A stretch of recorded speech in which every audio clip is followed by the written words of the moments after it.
बिस्मिल्लाहिर्रहमानिर्रहीम अम खुलिकु मिन गैरि शैइन अम हुमुल खालिकून और वर दे created by nothing or are they their own creators am khaliqul samawati wal ardi bal la yuqinun or did they create heaven and earth and in fact they have no uncertainty bal la yuqinun।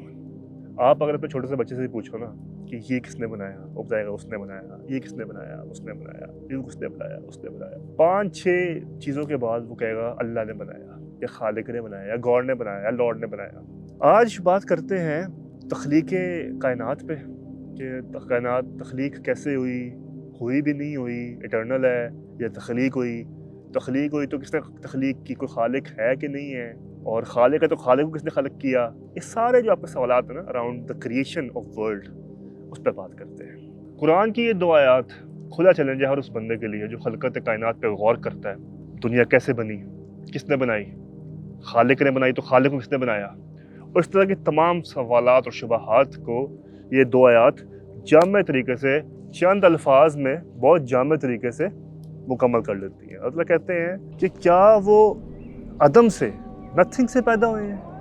ये भी by the way बहुत बड़ा argument है कि we have were created from nothing. क्या वो अदम से पैदा हुए हैं या फिर खुद उन्होंने अपने आप को बनाया है, और खुद अगर अपने आप को बनाया तो उनको किसने बनाया है। और बल्ला एम्फसाइज करके अल्लाह ताला ने कहा है कि in fact they have no certainty, कोई चीज़ उनको वाज़े नहीं पता। और ये आज के आप चाहे सारे साइंटिस्ट देख लें, सारे नेचुरलिस्ट देख लें, सारे इंपीरियलिस्ट देख लें, बड़े से बड़ा साइंटिस्ट भी देख लें, फिजिसिस्ट देख लें, कॉस्मोलॉजिस्ट देख लें, उसको ये कन्फर्मेशन नहीं है कि खुदा को इसने बनाया या फिर खलकत कैसे हुई। साइंटिस्ट में जामे राय ये है कि बिग बैंग के बाद स्पेस और टाइम तख्लीक हुआ, स्पेस और टाइम के बाद एम्ब्रियोजेनेसिस हुआ और लिविंग बींग्स का दुनिया में आना जाना शुरू हुआ, और उससे भी कोई 6 बिलियन साल बाद इंसानों की खलकत हुई एवोल्यूशन से। इस केस को लेते हैं सारे तकरीबन बड़े scientist, from Steven Hawking, Roger Penrose, Lawrence cross, सारे ही लेते हैं, और उनसे पूछो कि अच्छा बिग बैंग से पहले क्या था, तो उनका जवाब उसके पास नहीं है। और बिग बैंग की प्रोबेबिलिटी ये है कि ये लकड़ी, मैं अगर आपको कहूँ कि ये लकड़ी का टुकड़ा मैं आग में फेंकूंगा और एक कायनात बन जाएगी, तो आप कहोगे क्या बात कर रहे हो भाई, ये कितनी नॉनसेंस बात है। यही जो प्रोबेबिलिटी इस लकड़ी की आग में जाने से एक कायनात बनने की है, उतनी प्रोबेबिलिटी बिग बैंग की है कि ये एक कायनात बन गई। बिग बैंग एक थ्योरी है, और बिग बैंग से पहले हम कहते हैं कि क्वांटम फ्लक्चुएशन थी, कि एक ही यूनिट में जो फट गया बाद में बिग बैंग हो गया, एक ही यूनिट में एनर्जी थी और वो इवॉल्व होती रही, गर्म होती रही, इवेंचुअली फट गई। अच्छा, तो जो पहला यूनिट था वो भी कोई कहीं ना कहीं से आया होगा? नहीं, वो कहीं से नहीं आया। अच्छा, हमेशा से था वो? नहीं, हमेशा से नहीं था। तो फिर मतलब वो अगर कहीं से नहीं आया और हमेशा से भी नहीं था, तो फिर समझ नहीं आई बात की। नहीं, हमें यहाँ तक पता है, आपको यही तक पता है, ठीक है, कोई मसला नहीं है, इससे आगे हमें पता है। अल्लाह ये कहते हैं कि मैं खालिक हूँ, अल्लाह का दावा है। अब एक अल्लाह ताला की खलकत पे एक सवाल आता है कि अगर अल्लाह खालिक है, हर चीज़ से कोई खालिक है। मुझे मेरी माँ ने खल्क किया बायोलॉजिकली, और उसको उसके बाप ने, उसको उसके बाप ने, और साइंटिफिकली देखा जाए तो फिर उसको बंदर से इवॉल्व होते होते इंसान बन गया, पहला इंसान हुआ, इंसान के बच्चे हुए, बच्चों से बच्चे, हर चीज़ से कोई खालिक है। तो अल्लाह कौन खालिक है? अब यही सवाल आपकी उस एक यूनिट में भी डाला जा सकता है कि उसका कौन खालिक है। मसला ये है कि अगर खालिक का खालिक होना ज़रूरी है, फिर तो यही चलता रहेगा सारी ज़िंदगी कि खालिक। इवेंचुअली आपको किसी एक पॉइंट पे रुकना पड़ेगा। और फिर पता चलता है हमें कि ये जो बहस है ये साइंस के बस की बहुत परे है। एम्पिरिकली इस चीज़ का कभी जवाब मिल नहीं सकता, ना ये बहस एम्पिरिकल है, ना इसको होना चाहिए एम्पिरिकल नेचुरलिज्म, क्योंकि नेचर से बियॉन्ड की बात है, टाइम और स्पेस की से बियॉन्ड की बात है। और अल्लाह ताला यही दावा करते हैं। क्या वो मानते हैं कि हम कुछ भी नहीं से पैदा हुए, अदम से पैदा हुए, मतलब है ही कुछ नहीं? अगर कुछ नहीं है तो कैसे आया कुछ? अगर कुछ नहीं है तो कुछ नहीं से कैसे कुछ आया, पहला सवाल। या फिर वो कहते हैं कि हम खुद अपने खालिक हैं, और अगर हम खुद अपने खालिक हैं तो फिर पहला खालिक कहाँ से आया? और फिर अल्लाह ताला कहते हैं और उनको कुछ नहीं पता। ये सारी लम्हे तमहीद बताने का मकसद ये था कि ऐसा नहीं है कि वाकफियत नहीं है, या फिर एज ए इंस्टीट्यूट है, टूल, साइंस से कोई नाश नहीं है, या साइंस से कोई नफरत है या कोई नाराज़गी है। मकसद बस ये है कि साइंस एक अच्छा टूल है to understand how things work, but it is not the best tool to understand how things work, या फिर what it is for. Purpose find करने के लिए किसी चीज़ का भी science is not the right tool.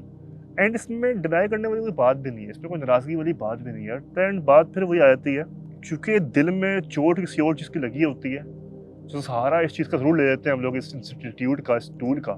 اور کیونکہ اس ٹول میں انہیرنٹلی لفظ بھی ایسے استعمال ہوئے ہوتے ہیں کہ abiogenesis, quantum fluctuating, big bang theory.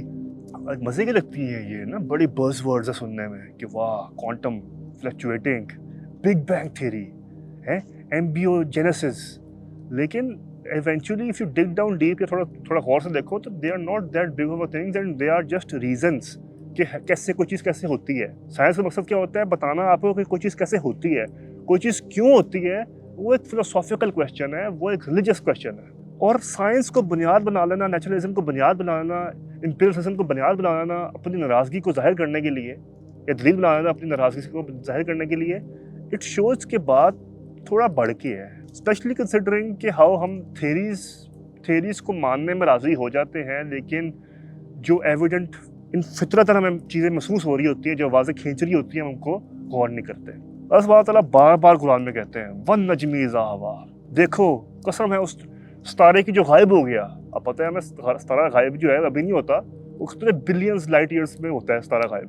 قسم ہے اس ستارے کی جو غائب ہو گیا, قسم ہے عنکبوت کی, مکڑی کی, چونٹی کی, انسان کی, اس خاک کی. اللہ نے کوئی شرمندگی, اللہ کو کبھی شرمندگی نہیں ہوئی قسم کھاتے ہوئے. کیوں؟ اللہ سے چاہتا ہے غور کرو, آپ غور کرو کہ یار یہ سارا کچھ نظام چل رہا ہے, کیا چل رہا ہے. آپ کی ارتھ صرف 5% تھوڑی ادھر ہو جائے نا, سولر سسٹم ہے پورا, کتنی ہزاروں میں پتہ ہے, ہزاروں لاکھوں پلینٹس ہیں جو ارتھ سے بڑے ہیں. ایون سن جو ہے, جو سورج ہے, جو اتنا بڑا سورج ہے, ابھی بھی گرمی دیتا ہے, مجھے لاہور کی گرمی لگتی ہے, ہمیں پسینے چھوٹ جاتے ہیں ہمارے. یہ سورج بھی ایک مناسب ایوریج سائز کا پلینٹ ہے, سب سے بڑا پلینٹ نہیں ہے. کتنے طیارے, کروڑوں طیارے اللہ نے بنائے, کتنے ستارے بنائے جاتے ہیں, کروڑوں. آپ کا ارتھ سورج سے صرف 5% قریب ہو جائے نا, صرف 5%, والکینوز رپٹ ہو جائیں گے, بارشیں آنا شروع ہو جائیں گی, اور سیلاب آ جائیں گے, میلٹ ہو جائیں گی چیزیں, آپ کا نظام ہی ختم ہو جائے گا. You won't be able to survive in this world. Existence ختم ہو جائے گی دنیا سے. دنیا میں فلڈ آئے گا میسر سا, فلڈ کے بعد فلڈ بھی ڈرائی ہو جائے گا, اور ایونچولی کچھ بھی نہیں بچے گا. تو اتنی پرسائز چیزیں جب چل رہی ہیں ایئرز اینڈ ایئرز ان, تو یہ ڈیزائنر نہ ہونا سمجھ نہیں آتی بات کی, فطرتاً نہیں سمجھ آتی بات کی. ہاں میں کوئی ڈھونڈ لوں گا وجہ نہ ماننے کی, لیکن سچی بات تو یہ ہے, سچی بات کریں اگر, وہ بہانہ ہی ہوگا میرا, ایک کور ہوگا. اب ایک سوال میرا آپ سے ہے, اس ساری گفتگو کے بعد قرآن کا آرگیومنٹ بھی سن لیا آپ نے, اللہ کا چیلنج بھی سن لیا آپ نے کہ اللہ کیسے کہہ رہا ہے, اور اللہ تعالیٰ کی لنگوسٹک بھی وہی ہے. اللہ کو پتہ ہے کہ آپ نے کیا لنگوسٹک کہاں تک پہنچ پائے گا, انسان کی حد کیا ہے, انسان کہاں پہ محدود ہو جائے گا. اللہ کو پتہ ہے کہ آپ زیادہ سے زیادہ لے جاؤ گے نتھنگنیس پہ, عدم پہ. تو اللہ وہ لفظ, اللہ نے وہی لفظ بولا ہے نتھنگ کا, عدم کا, کہ کیا عدم سے پیدا ہوئے ہو, نتھنگ سے پیدا ہوئے ہو, یا پھر خود کے خالق ہو, اور تمہیں ہرگز نہیں پتا, اور تمہیں کوئی سرٹنٹی نہیں ہے. اور پتہ ہے ہمارے سامنے ہے, زندہ ہمارے سامنے ہے کہ سائنس کے پاس بگ بینگ کے بعد یا پھر کوانٹم فلکچویٹنگ کے بعد کبھی پتا کہ وہ کیسے ہوا. کوانٹم فلکچویٹنگ سے پہلے اب کی بعد ہی پوری کہانی پتہ ہے ہمیں کہ اتنے عرصے میں ٹھنڈی ہوئی دنیا, پھر لیویبل ہوئی, پھر وہ والے کریچرز آئے, پھر یہ ہوا, پھر ایوولوشن ہوئی. وہ بھی تھیری ہے ایک, لیکن ایوولوشن ہوئی ایٹسیٹرا, وہ ساری ہمیں کہانی سن لی ہے. لیکن وہ پہلا جو کوانٹم ہے وہ کیسے آیا, یہ چیز اللہ تعالیٰ نے پہلے کہہ دیا آپ کو کہ وہ کے پاس سرٹنٹی نہیں ہوگی, کوئی ایگزیکٹ پریسائزلی وہ آپ کو اپنی نالج سے, چونکہ انسان کے پاس نالج کون سی ہے, نیچرل نالج ہے. انسان اپنی حواس سے, اپنی فیل کر کے, ٹچ کر کے, آبزرو کر کے چیز کو آبزرو کرتا ہے, علم لیتا ہے. اللہ کا علم جو ہے وہ علم غیب ہے, علم لامحدود ہے. اللہ اس علم کا بھی اختیار رکھتا ہے جو آپ کے تک نہیں ہے. آپ بھی تھوڑے علوم کا اختیار رکھتے ہو جو سائنس سے پرے ہے. آپ کے پاس کانشیسنیس ہے, سائنس کو بھی پتا کانشیسنیس کیا ہے. آپ کے پاس انٹیویشن ہے, سائنس کو بھی پتا انٹیویشن کیا ہے. آپ کے پاس خواب ہے, آپ کے پاس ایک اندر کی فطرت کی آواز ہے جو سائنس آبزرو نہیں کر سکتی. تو اگر تو آپ خود چاہتے ہو کہ میں تو صرف اتنا لوں گا اور باقی اپنے حصوں کو نہیں یوز کروں گا, تو good for you. If you want to work on a car which doesn't have engine, sure, you can try it out. چلاؤ اپنے پاؤں سے, کوئی مسئلہ نہیں ہے. لیکن سوال پیدا یہ ہوتا ہے اس سب کے بعد کہ کیا واقعی سوال یہ تھا, کیا واقعی ایسا تھا کہ آپ نے ایک دن دیکھا درخت کو, غور کیا, اور آپ نے کہا نہیں یار یہ اللہ نے نہیں بنایا ہوگا. کیا ایسے واقعی تھا؟ کیا واقعی ایسا تھا کہ آپ نے سائنس کی کتاب پڑھی اور آپ نے پڑھا اچھا بگ بینگ ہوئی ہے, اور آپ کو ہاں یہی الٹیمیٹ ٹروتھ ہے؟ क्या वाकई ऐसा है? आपस की बात है वाकई? या फिर कोई बैक डाउन, कोई ऐसी इसके पीछे पूरा एक ट्रेल था ऑफ इवेंट्स और सीक्वेंसेस, फिर आपकी किसी से मुलाकात हुई और उसने आपको एक वजह दे दी, आपने वजह ले ली, अपना ली कि हाँ यार ये बेहतर है। अब मेरे पास लॉजिकल रीजनिंग आ गई है। I ask you as well, आपके ख्याल से मैं फिर जो पहले सवाल पिछली दफ़ा पुट किया था दोबारा पुट करूँगा, कल कोई रिसर्च आ जाए ऐसी, ठीक है, हालांकि नहीं आ सकती, ये इनेबिलिटी है साइंस की, नहीं लेके आ सकती, ठीक है, अल्लाह का दावा भी है, चैलेंज भी यही है कि नहीं लेके आ सकती क्लैरिटी सर्टेनिटी, लेकिन हाइपोथेटिकली आ गई तो क्या मैं और आप छोड़ देंगे खुदा को यकीन करना, खालिक को मानना? हम नहीं छोड़ेंगे यार, हम नहीं छोड़ेंगे। महसूस किया है, देखा है। और मसला ही फिर वही बुनियादी मसला आया था, मसला यही है कि इन आभास में एक खूबसूरती भी है, एक इंटेलेक्ट नज़र भी आता है कि देखो मैं कितनी अच्छे लफ्ज़ यूज़ कर रहा हूँ, मैं कितना समझदार हूँ, ठीक है, एक लेवल ऑफ बंदा इंटेलेक्चुअल भी लगता है, कूल भी लगता है, लेकिन वाकई जो बेस लेवल है ना, जो पीछे है, वो कुछ और है। कोई ट्रॉमा है, कोई वाक़या है, कोई हिस्ट्री है। उस हिस्ट्री को देखे बगैर सिर्फ यहाँ तक देखना नाइंसाफ़ी होगी। I will finish all of this up with a very beautiful अरबी saying of a salaf, और गालिबन ये मंसूब किया जाता है इमाम जाफ़र सादिक से। कल्बल कल्बी बिला कल्बिन, वो कबल है कबल के वजूद से पहले। बादल बादी बिला बादिन, वो बाद है बाद के वजूद से बाद। और कोई अगर मुझे बर्डन ऑफ प्रूफ दे कि आप बताओ फिर खुदा कौन है, तो मैं खुदा बता दिया कौन है, वही है जो निज़ाम हस्ती चला रहा है।